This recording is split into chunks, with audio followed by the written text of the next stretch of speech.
Olá, que alegria estar com você. Começando a partir de agora o nosso encontro aqui pela TV Evangelizar, programa A Vida em Foco, programa que é transmitido no Brasil inteiro, via satélite e também pelo canal digital aberto e no YouTube TV Evangelizar Oficial.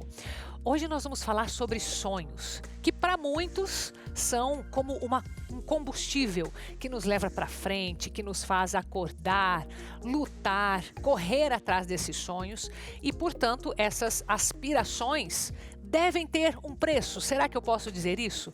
Nós vamos entender o que é que os sonhos trazem, o que nós temos que abrir mão por causa desses sonhos para que eles possam se tornar realidade. Então, daqui a pouquinho eu vou conversar com a psicóloga Andrea Tonelli a respeito deste tema. E você que sofre com a TPM, não sei se é você, se é alguém da sua família que descarrega todos esses sintomas em cima de você e que nós podemos fazer algo a respeito para melhorar. Isso é uma boa notícia, não é? Então daqui a pouquinho a gente entra também com esse tema. Então fique comigo, começando o programa A Vida em Foco.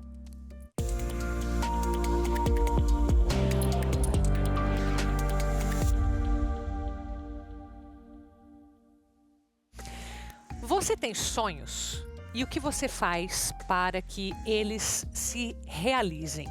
Ou será que basta sonhar, basta ficar ali com esses sonhos na nossa cabeça e isso já seria o suficiente para, sei lá, para um combustível mesmo, para o nosso dia a dia, para termos motivação? Então a gente fala sobre esse tema agora. Então dou as boas-vindas para você. Andrea, seja bem-vinda. Muito obrigada. Tudo bem? Tudo bem, e você? Graças a Deus. Andrea Tonelli, psicóloga.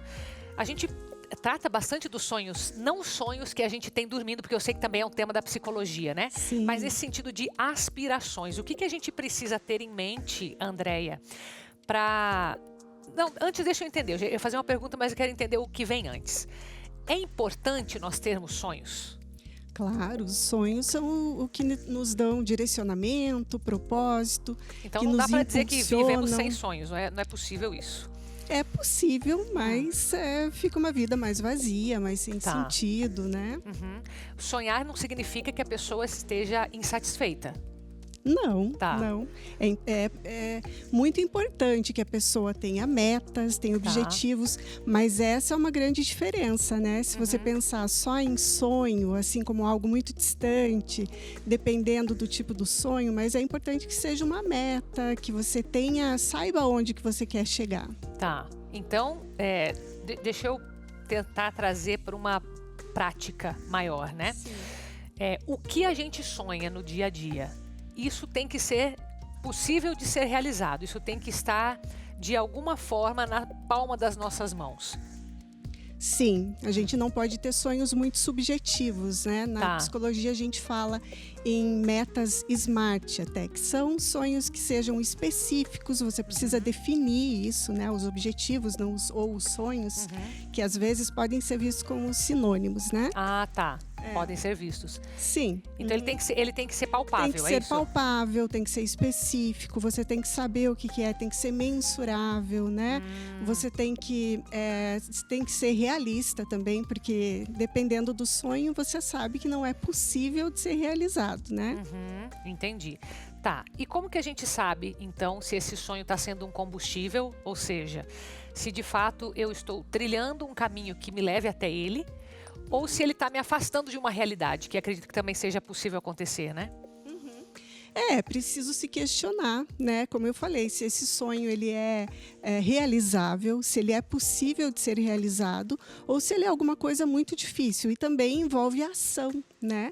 Isso é um grande ponto, porque se você só sonha e não age nesse sonho, não busca, não divide em metas menores para você poder alcançar, não coloca um tempo também para você poder alcançar, isso vira só um sonho distante, né? Aí você pode ficar passivo diante daquele sonho e não agir em busca de algum objetivo, de alguma realização. Entendi. Então você definiu algo que acredito ser muito importante, que é a ação em cima de um sonho para não ser uma utopia, né? Senão fica só Isso. aquela imaginação, aquela perda de tempo. É importante você saber onde você quer chegar, mas só saber, só ficar sentado, deitado sonhando ou sentado imaginando, não vai te levar a lugar nenhum se você não agir em nome daquilo, né? Em busca do teu objetivo. André, então vamos tentar trilhar um processo, assim, um passo a passo. A pessoa que está sonhando, sei lá, ela quer viajar, né? Ela tem um sonho de fazer uma viagem. E o que ela precisa fazer para sair desse sonho e começar a caminhar em direção a ele? Quais seriam os primeiros passos nesse caminho? Ela precisa definir muito objetivamente, né? Se é uma viagem, por exemplo. Eu quero viajar para Disney daqui a um ano com os meus filhos. Então, assim, isso é mensurável, ela pode atingir, aí ela tem que se perguntar o que eu preciso fazer, que passos eu tenho que dar até eu chegar nesse objetivo. Eu preciso economizar tanto por mês, eu preciso definir a data, eu preciso abrir mão também de algumas outras coisas para eu poder economizar em nome desse sonho, né? Então ela tem que ter essa clareza, deixa eu pegar esse teu clareza, exemplo, tá ali. Os valores. Os valores até os custos, né? Isso, os valores, os custos, e também ela tem que ter muita clareza dos valores dela, o que ela quer, onde ela quer chegar, né? O porquê disso. O porquê disso. Eu acho que o porquê é interessante, pensando assim que esse preço, que eu quero dizer aqui, não o preço da viagem, mas o preço que se paga por qualquer sonho. O preço por sonhar, emocional, por realizar. né? Isso. O que está incluso nesse preço emocional? Aí está incluso os valores pessoais, né? Você saber o significado, você compreender as tuas emoções, entender o que aquilo significa para você, né? A realização de uma meta, de um desejo, o que isso vai te trazer de bom. E isso vai te impulsionar a buscar realmente, né? Por isso. E é esse porquê que vai fazer a pessoa atingir esse sonho. Isso. Se a gente colocasse nesse exemplo que a pessoa que quer viajar, ela acha que vai se aproximar muito da família, que aquilo vai ser um momento de se reconectar, ou de resolver algum problema que ela tenha na família, então ela vai se esmerar em fazer acontecer. Sim, isso é um grande objetivo, um grande impulsionador, né? Se ela pensar isso, aí isso vai ajudá-la a conseguir traçar as metas menores, os objetivos, o passo a passo para ela chegar nesse ponto que ela quer. André, e aqueles sonhos que foram deixados para trás, você considera que talvez a pessoa não tenha sido realista no momento de sonhar? Será que ela não entendeu o verdadeiro porquê daquilo e abriu mão mesmo, desistiu? Será que ela se deparou com outros problemas no caminho? O que geralmente está envolvido quando um sonho é deixado? Acho que todo mundo tem sonhos deixados para trás, né? Porque em cada momento da vida, a gente tem sonhos diferentes. E como você falou, de repente aquilo no momento não é realista, é um sonho, algo que não faz parte da vida, porque também você falou do valor financeiro. Quando alguém vai pensar em algum sonho, tem que pensar se é realidade na vida da pessoa, né? Senão vira uma utopia, vira algo que vai deixá-la mais desmotivada do que motivada. E pode acontecer de, nesse caminho, agindo para que esse sonho se realize, a pessoa perceba que não era aquilo que ela queria, que ela estava buscando uma coisa, mas de repente não vai surtir o efeito esperado. Isso pode acontecer, ela ter um choque de realidade. Não sei, porque os sonhos aqui a gente está falando de uma forma abrangente, né? Mas às vezes é um sonho de trabalhar com alguma coisa, numa empresa específica, e de repente no decorrer ela vê que, opa, não é bem isso que eu estava achando. Nossa, tenho que abrir mão de muitas outras coisas que eu não consegui prever antes de sair agindo. Isso acontece? Acontece. Nós não precisamos ser inflexíveis, né? A gente pode ser sempre, a gente vai mudando com o tempo também. E como a gente muda, os nossos sonhos também mudam. Então, de repente, alguma coisa que tinha muito valor, no decorrer do caminho, a pessoa pode perceber que não faz mais sentido na vida dela, né? Que não é tão importante mais.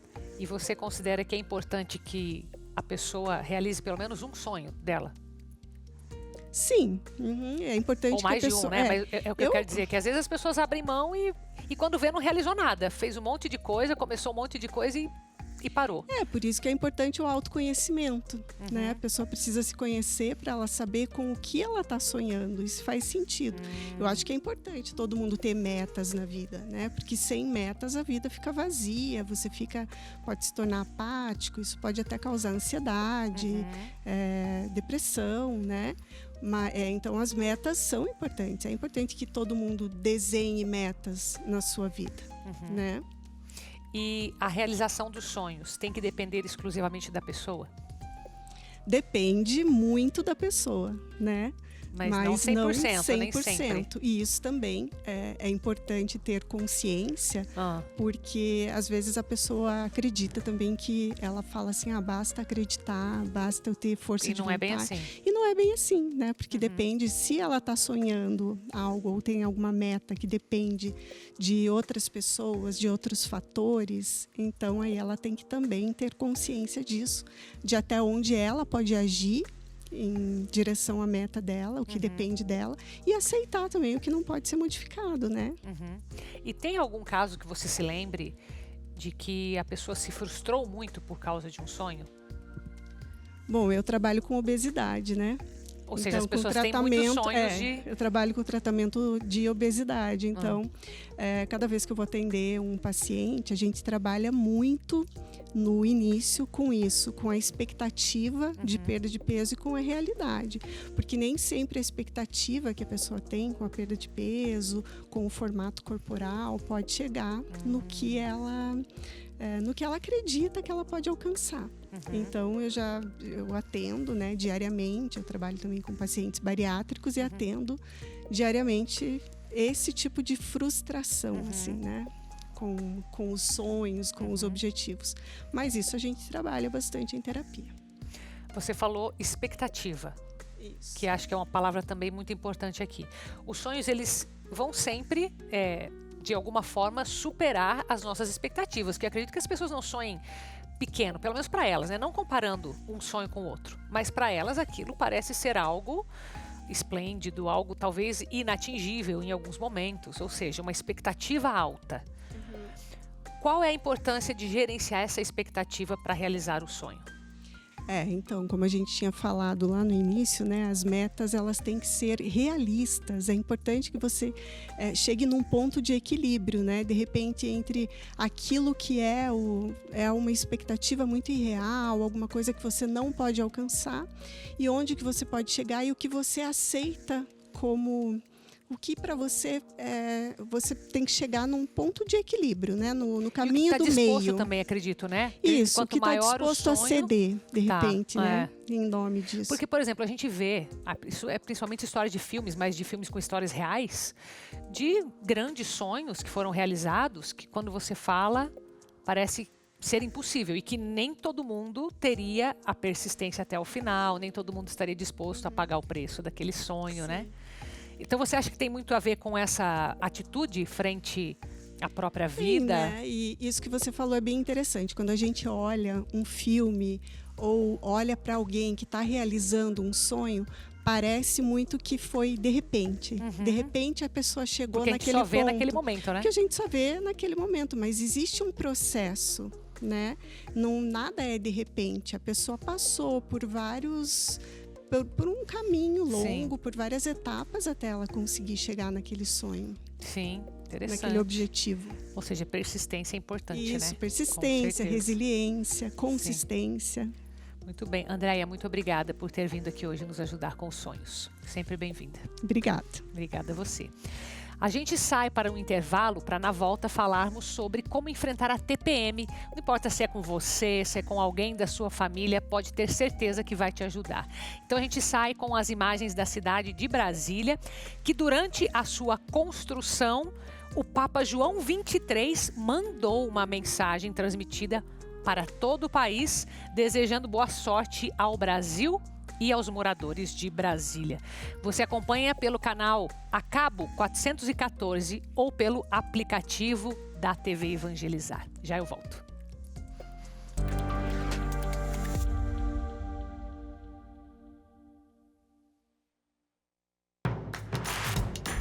Não perca mais nenhum vídeo da TV Evangelizar. Inscreva-se agora.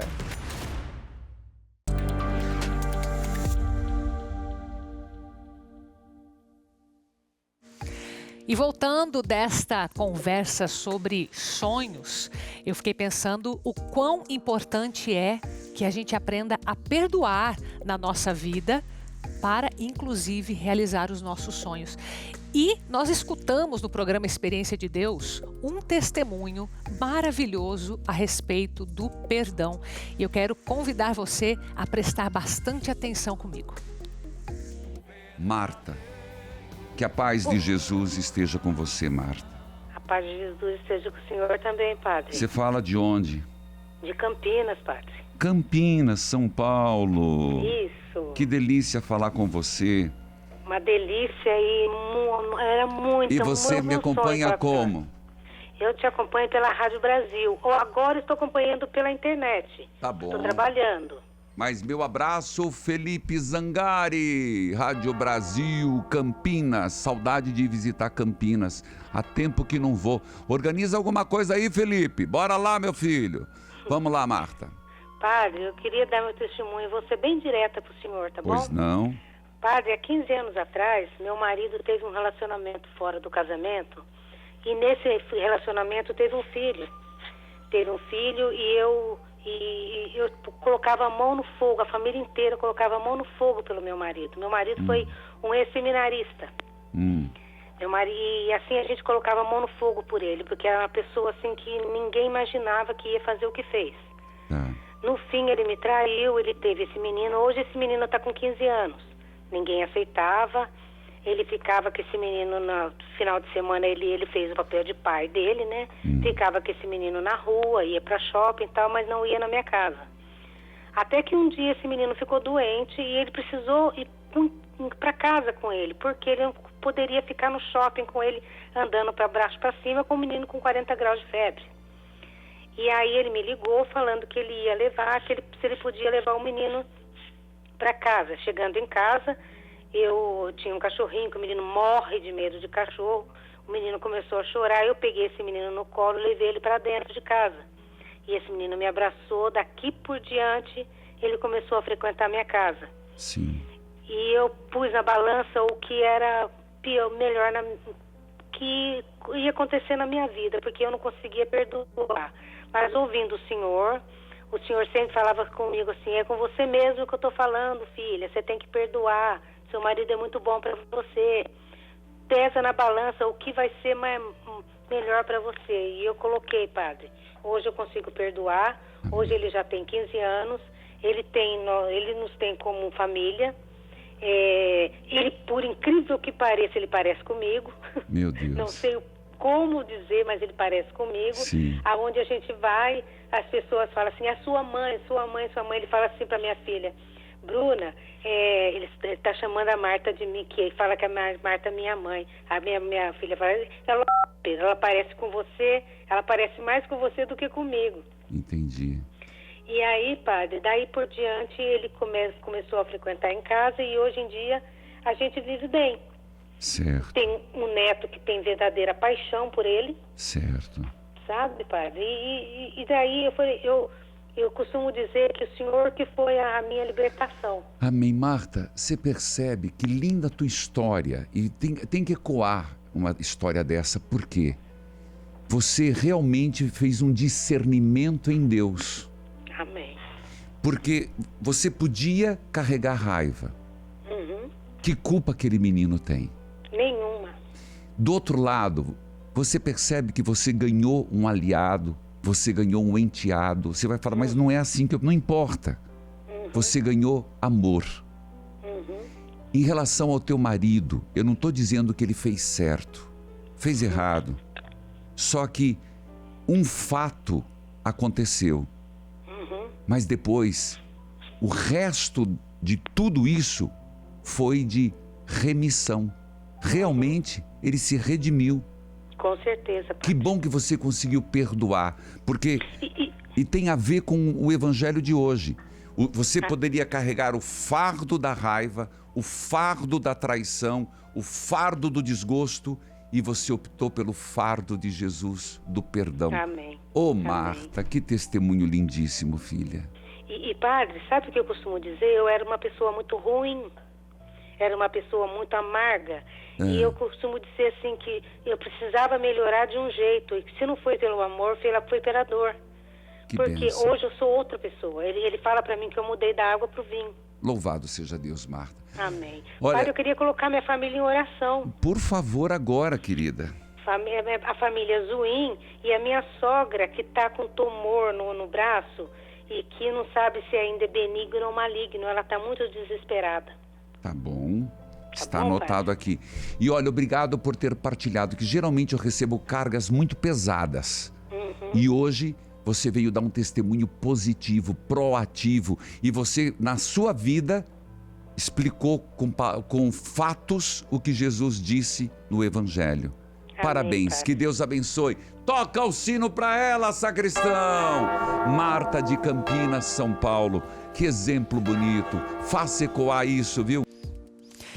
E nós estamos fazendo ecoar esse tipo de história, de vida transformada, porque essa é a missão da TV Evangelizar, da obra Evangelizar.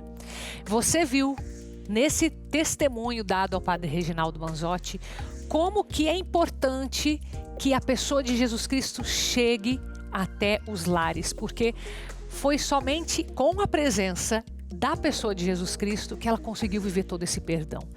O mesmo perdão que pode chegar na sua casa com alguém que você precisa. Então essa é a missão que nós temos e que só é possível porque você nos ajuda. Então muito obrigada a você que confia na obra Evangelizar, a você que nos ajuda mensalmente a manter no ar esta que é uma benfeitora nacional.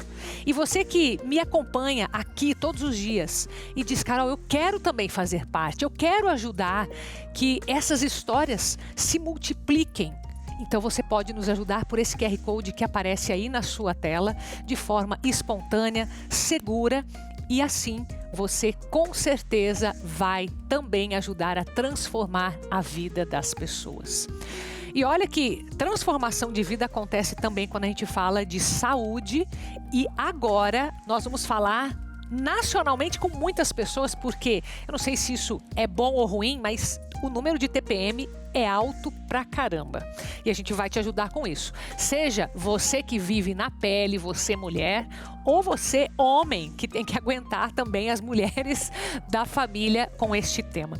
Então agora eu converso aqui com a Josiane Detti, que é endocrinologista do Hospital Nossa Senhora das Graças. Bem-vinda, minha querida. Obrigada pelo convite. Eu que agradeço, você pode ter certeza, tem um monte de gente agradecendo aqui. Esse tema é muito frequente, né? Que tema pesado, né? Pesado. Não é fácil para as mulheres e, como você falou, para os homens que acompanham, Também, né? Essas mulheres. A primeira coisa que eu quero saber, tem cura a TPM? Não tem cura, ela é uma condição crônica. Tá. Na verdade, hoje, ela já foi até renomeada como síndrome pré-menstrual. Porque muitas mulheres têm tensão pré-menstrual, que era o termo antigo, né? Aham. Então, muitas mulheres têm sintomas, né, menstruais, mas para você ter a síndrome pré-menstrual, você precisa ter algumas características, né? Sintomas físicos, pelo menos um deles, e sintomas emocionais e psicológicos, né? E com uma certa frequência Com ou uma não? certa frequência, pelo menos em 3 ciclos menstruais consecutivos. Ah, então você tem de vez em quando, não é considerado. Não é considerado. Você tem Tá. critérios para essa síndrome, né? Entendi. Então, um sintoma físico, né, que seriam vários que podem acontecer, que são alterações, aumento do apetite, inchaço, distensão abdominal, alteração, pode ter constipação, né, prisão de ventre, mastalgia, dor na mama, né, por causa da retenção de líquido que faz, e sintomas emocionais, vários, né, que acho que toda mulher já passou por algum desses Sim. uma vez na vida. Alterações de sono, irritabilidade, choro fácil, depressão, desânimo, né? Então isso tudo é causado por causa das oscilações hormonais do ciclo da mulher. Só que algumas mulheres têm uma predisposição maior e elas podem ser diferentes em cada ciclo. Então não é que você vai ter, num ciclo menstrual, você vai ter sempre a mesma intensidade. Isso pode variar conforme os ciclos menstruais, né? Mas então, se ela não tem cura, porque não é uma doença, né, também, a gente pode considerar que é possível conviver bem melhor mesmo tendo esses sintomas ou tendo até essa síndrome, como você colocou? Existem algumas estratégias, né, para você amenizar isso. E não adianta fazer isso só no período menstrual. O ideal é que você faça isso já durante todo o mês, né? Por exemplo, ou seja, é um hábito de vida diferente. É um hábito de vida saudável, né? Então, você, por exemplo, fazer atividade física, que a gente sabe que ali no período pré-menstrual a gente vai ter alteração dos neurotransmissores, serotonina, dopamina, e a atividade física ajuda muito nisso, né? A liberar endorfina, bem-estar, melhorar sono. Então é importante fazer atividade física. Claro que no período menstrual a gente também tem que respeitar o nosso corpo. Não tem muito ânimo, né? Assim, tem mais cansaço. Tem mais cansaço. Então você pode fazer algum exercício mais leve, mas se respeitar também nesse período. Mas no resto do mês você tem que fazer preferência exercício físico aeróbico, mas também a mulher deve fazer exercício resistido, né? Exercício musculação, pilates, algum exercício de força. Mas você mencionou o aeróbico, ele é mais efetivo para as questões hormonais ou não? Na verdade, para sintomas de humor, assim, ele ajuda muito, né? Tá. Porque ele ajuda no sono, ajuda na perda de peso, mas a gente precisa também preservar e até ganhar massa magra, que isso que vai ajudar em outras questões, né? Como a manutenção do peso, bem-estar a longo prazo, que a gente sabe que com o tempo a gente vai perdendo, né? Então a pessoa que tem uma vida saudável, ela tem uma tendência a ter menos sintomas. Tem uma tendência a ter... Tem vários estudos já mostrando que quem faz, por exemplo, atividade física ou alguns tipos de alimentos que a gente inclui na nossa dieta, né? Também pode amenizar os sintomas dessas oscilações hormonais, né? Fala um pouco desses alimentos pra gente. Então, alimentos que contenham magnésio, né? Então, a gente fala muito da dieta mediterrânea, que é bem específica, né? Porque contém grãos, peixes, que vai ter ômega também. Tá. Tanto o ômega quanto o magnésio, quanto a vitamina B6, elas têm um efeito bem positivo na dopamina, no bem-estar, então nos neurotransmissores, né? Então a gente consegue, com algumas fontes alimentares, se não for possível, faz a suplementação, né? Cálcio também, tem vários estudos mostrando que quem tem uma boa ingesta de cálcio tem menos sintomas de TPM, síndrome pré-menstrual, né? Então, ingerir iogurte, folhas verdes, também tem magnésio. Isso tudo antes do período... Durante o mês, né? Durante o mês. Preferência durante todo o mês, mas principalmente naquele período que você... Quando que acontece esses sintomas piores da fase da mulher, né? Porque a mulher é uma gangorra, né? A gente tá bem, daqui a pouco quando chega... no alto da gangorra, quando é? Então, mais ou menos 10 a 14 dias antes da menstruação, né? Então, a gente tem a ovulação. Essa ovulação vai liberar a progesterona. E daí, a partir daí, começam a ocorrer outros sintomas, né? Aí, quando a mulher menstrua, baixa a progesterona e o estrogênio. Aí, a tendência da síndrome pré-menstrual é melhorar até 4 dias depois da menstruação. Então, se não melhora, aí você tem que investigar outras causas, né? Tá. Hipotireoidismo, fibromialgia. Mulheres podem ter dor no corpo, podem ter várias outras queixas também, né? Interessante porque é um assunto bem hormonal e geralmente a gente leva para um ginecologista. É a primeira vez que eu falo com uma endócrino. Tô achando interessante assim É que na verdade a gente tem visões complementares, sim, né? O ideal, claro, é sempre estar acompanhando, mas dependendo do caso, porque daí precisa, se a mulher, por exemplo, tiver uma síndrome pré-menstrual muito intensa, aí vai precisar de um tratamento específico. Aí é legal acompanhar com os dois, né? Tanto com o ginecologista quanto o endócrino. Então, por exemplo, eu sei que tem alguns casos de sintomas que são mais exacerbados em que se indica o uso de anticoncepcional por causa dos sintomas. Como que ficaria a questão daí dos hormônios? Tem que fazer uma análise? Depende da pessoa? Depende da gravidade dos sintomas. Depende dos sintomas, né? Por exemplo, mulheres que menstruam muito, que tem muito fluxo menstrual, às vezes uma pílula vai ajudar a reduzir o fluxo. Porque às vezes o mal-estar dela é esse desconforto também, né? Tem que diferenciar se é uma síndrome pré-menstrual ou se é só um desconforto. Por isso que tem que ter aqueles critérios, né? Sim. Mas a pílula anticoncepcional melhora essas oscilações. Mesmo mulheres que usam pílula podem ter síndrome pré-menstrual. Mas geralmente ela está mais amenizada, porque ela é um dos tratamentos, né? Ela é um dos tratamentos. O problema é que a pílula, muitas vezes, faz a pausa, né? E daí é nessa pausa que você pode ter alguns sintomas. Mas existem outros tratamentos, né? Como os inibidores da recaptação da serotonina. como a própria fluoxetina, sertralina, são medicamentos que são usados para humor, mas que na síndrome pré-menstrual também são considerados de primeira linha para tratamento desses sintomas. E eles podem ser usados durante todo o mês ou só naquele período que você começa lá 14 dias antes da menstruação. Interessante. Então, tem que avaliar esses casos, né? Ficar atento a esses sintomas que a gente falou aqui e consultar teu médico, com certeza. Muito obrigada, Josiane, por ter vindo aqui falar com a gente sobre esse assunto. Imagina, eu que agradeço. Espero ter Obrigada a ajudado. você. E já que nós estamos falando de saúde, especificamente a saúde da mulher, acompanhe agora comigo esse recado. Você, Dona Maria, presta atenção que eu quero conversar com você um minutinho, rapidinho nossa conversa. Você já percebeu que no inverno a gente acaba engordando mais, né? Você sabia que no inverno também a chance de você ter um problema cardíaco triplica? Isso porque no frio, as nossas veias, as nossas artérias, elas tendem a ficar mais enrijecidas, a diminuir um pouquinho o tamanho delas. E isso aí vai aumentar, inclusive, sua pressão arterial. Eu quero ajudar você nesse inverno a começar diferente, emagrecendo. E a gente sabe que emagrecer não é uma tarefa fácil. Muita gente não sabe, mas o magnésio é um mineral essencial no nosso emagrecimento. E olha, para facilitar o seu emagrecimento, eu quero convidar você que quer testar o magnésio, que quer usar ele primeiro, sentir todo o efeito dele e começar a pagar só daqui 1 mês e meio, Dona Maria. Preste atenção, porque para você que me liga nesse momento, eu libero a condição da seguinte forma. Você vai usar o magnésio e vai receber de presente a nossa pílula seca-barriga. Essa aqui, ó, vai chegar junto para você um kit do seca-barriga. O seu pagamento eu vou segurar lá para o mês de setembro. Estamos em julho, vai passar julho, agosto, só em setembro você vai começar a pagar.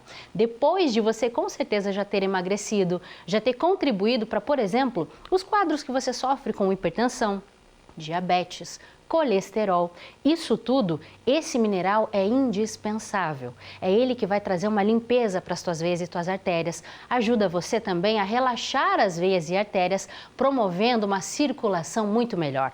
Inchaços, formigamento, retenção de líquido e, claro, o excesso de peso vai embora, porque ele metaboliza toda a gordura que está aí estocada na sua barriga. Então não perca tempo, ligue agora e adquira hoje o magnésio quelato da Joy com essa condição. Preço especial de laboratório, pagamento somente para o mês de setembro e você leva o kit seca-barriga de presente. Ligue agora e aproveite.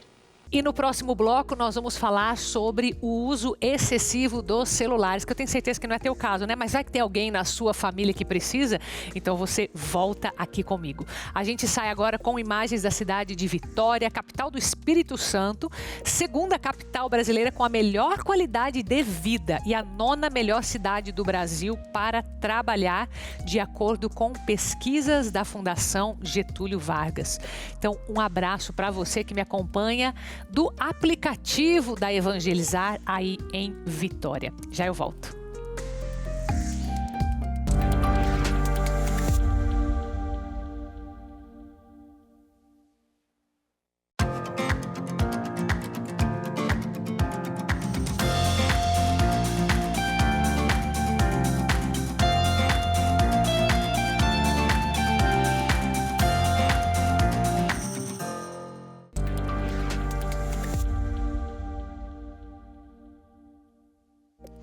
De volta com o programa A Vida em Foco para todo o Brasil e para falar agora sobre o excesso do uso de celular. Existe um tipo de artrite que causa dor na base do polegar, que se chama risartrose. Olha que nome esquisito, né? Mas nós temos que cuidar. Preste atenção nesse VT. Kaline trabalha como vendedora e costuma passar muitas horas do dia no celular. O aparelho é necessário para o trabalho e seus estudos. Para trabalho e para a faculdade também. Aí é por isso que eu uso muito ele, tanto para o acesso no meu trabalho quanto na faculdade, por conta de trabalho, essas coisas. Eu só paro de mexer no celular quando eu vou dormir. O Felipe é motorista de aplicativo e o celular também é um item quase que indispensável para o seu dia a dia. Já é um uso constante, né? Porque eu passo a manhã todinha usando e só durante o meu descanso, que é à tarde, aí que eu paro de usar. Mas à noite também, já normalmente estou sempre usando. Eu já ouvi falar que causa vários problemas, né? Porque você fica ali mexendo, a luz nos olhos. Já o Antônio só usa o celular quando é necessário, sem muitos excessos. Eu uso mais para a parte que é mais necessária, que eu acho mais necessária, que é falar com a família, resolver problema, fazer leitura sobre o Evangelho de Jesus Cristo. Jogar eu não jogo nenhum eu não jogo. Não uso redes sociais que as pessoas usam, eu não uso. Só uso o Face e o Zap. E o seu Antônio está certo. É que o uso constante do dedo polegar para digitar ou realizar outras atividades que exigem uma pressão maior no dedo pode causar uma doença chamada risartrose. A artrose da base do polegar, da articulação entre o punho e o polegar. É uma articulação muito móvel, mas que em algumas pessoas, geralmente numa idade mais avançada, 50, 60 anos de idade, principalmente mulheres, ela pode desenvolver esse tipo de artrose, né? E isso pode impactar no dia a dia da pessoa, nas funções, porque a mão é o principal instrumento do dia a dia da nossa vida, né? A doença agrava com o movimento de pinça entre o dedo polegar e o indicador, aumentando o risco de degeneração articulada precoce. E a risartrose afeta tanto mulheres quanto homens. Mas é o público feminino que tem sido mais afetado, com as dores na base do polegar. Além das dores nos dedos, principalmente no polegar, a risartrose pode causar outras complicações, como as deformidades ósseas, além da limitação principalmente no uso do polegar. Também na dificuldade de executar atividades simples, como mexer com o mouse, digitação, escrever ou ainda apertar uma tampa, como a de uma garrafa de água. Por isso, tão logo apareçam os sintomas, é importante buscar ajuda especializada. A primeira coisa é orientar, falar que é uma doença benigna, mas que ela pode ter esses problemas de dor, que pode impactar na vida da pessoa e que existe um tratamento, inicialmente um tratamento conservador, ou seja, sem cirurgia. A maioria dos casos é o tratamento mais indicado, né? Então você faz geralmente uma imobilização própria para essa doença na base do polegar, que é usada nos momentos de trabalho, do dia a dia, que a pessoa vai fazer algum esforço maior, e fisioterapia. Então um protocolo de fisioterapia com a imobilização, geralmente a maioria dos pacientes melhoram. E olha que a gente sabe que o uso excessivo de celular acaba também mexendo no sono, não é assim? Quando a gente vai dormir, tem que ter uma pausa certa do celular. E se acontece de nós mexermos na qualidade do nosso sono, várias outras coisas podem ser problemas também. Preste atenção, você que está com insônia, você que está com problemas para dormir. Há 20 anos, Dona Maria sofre com insônia. Ela costuma sentir sono, mas não consegue dormir. Eu consigo, às vezes, dormir o primeiro sono. É como se algo lá no fundo do olho, é como se algo não fecha, não entende? Ela já recorreu a tratamentos farmacêuticos e produtos naturais. Eu tomo muito chá, ervas naturais, mas não faz efeito. E já passei pelo medicamento de medicina. O medicamento ele é para ser usado por pouco tempo e tem muitas pessoas que fazem uso por longos períodos de medicamento. E isso pode trazer muitas consequências, como problemas de memória. Tem alguns pacientes que fazem alguns distúrbios de compulsões por conta de uso de medicamento. Às vezes fazem coisas que depois não se recordam. Então, e além de dependência, né? O remédio ele causa uma dependência. Em média, 7,3 milhões de brasileiros sofrem com distúrbio do sono, de acordo com a Associação Brasileira do Sono, o que representa cerca de 46% da população. O sintoma é um fator que contribui para a depressão, entre outras doenças. A insônia pode causar muito problema de concentração, né? Problema de atenção, problema de memória, né? Pode causar ansiedade, então tem alguns pacientes que são bem ansiosos pela dificuldade mesmo de dormir, pode gerar dor de cabeça, então tem dores no corpo. Dona Maria de Lourdes sofreu com depressão por conta da falta de sono. Um pouquinho assim de insônia, muitas coisas pensativas, mas depois supera. Alguns cuidados ajudam a melhorar esse distúrbio. Se você tem uma insônia, né, que já tem mais de 30 dias, vamos colocar aí, sem um motivo específico, né, não teve nenhum problema, não teve a perda de alguém, deve procurar um médico, né, para fazer a investigação da causa dessa insônia, ver o que é melhor, né, para esse tratamento, assim também como a depressão. Ainda dentro da área da saúde, nós temos algo que é considerado raro entre a população, que é o albinismo. Mais especificamente, cerca de 21 mil brasileiros têm essa condição. Acompanhe comigo.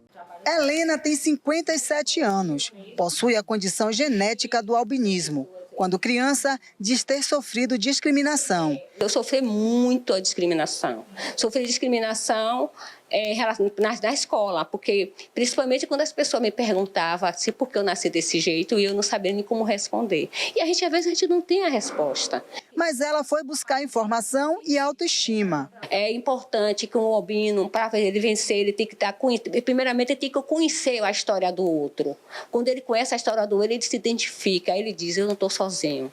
Então ele acaba vencendo, ele acaba percebendo que o albino é maior de que tudo que a sociedade diz que ele não é. As principais complicações são o câncer de pele e a cegueira. O principal é a gente sempre focar na prevenção, é focar no amparo dessa comunidade, dessa população, fornecendo protetor solar, isso está na linha de cuidado.